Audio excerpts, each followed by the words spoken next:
हमारा सबसे पहला यही बात है कि त्रिपुरा को डिवाइड नहीं किया जा सकता है, त्रिपुरा एक रहेगा। लेकिन जनजातीय लोगों का जो इश्यूज है उनको भी एड्रेस करना सही है।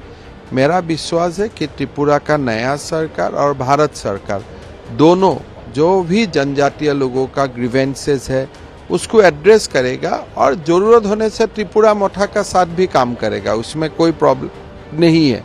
इलेक्शन हिसाब में हो गया, लेकिन इश्यूज रिजॉल्व करने के लिए हम लोग टेबल पे बैठेगा, बातचीत करेगा। आसाम के चीफ मिनिस्टर हेमंत बिश्व शर्मा का स्टेटमेंट देखा है।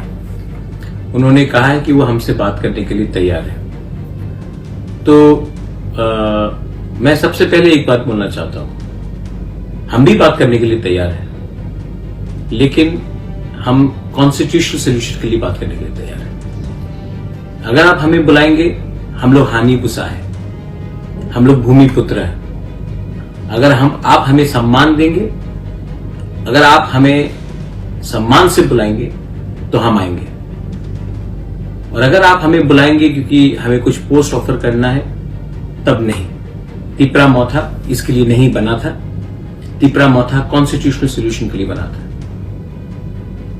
तो मेरा रिस्पांस है, आप सम्मान से बुलाइए और कॉन्स्टिट्यूशनल सोल्यूशन के बारे में बात कीजिए। हम आमने सामने बैठकर बात करेंगे, लेकिन आपको हमें सम्मान देना पड़ेगा। और जो हमारा अधिकार है, कॉन्स्टिट्यूशनल राइट्स है, हमारे जमीन का, हमारे पॉलिटिकल राइट्स का, हमारे इकोनॉमिक राइट्स का, हमारा भाषा का, हमारा समाजपति का, आपको वो हमारा बात सुनना पड़ेगा।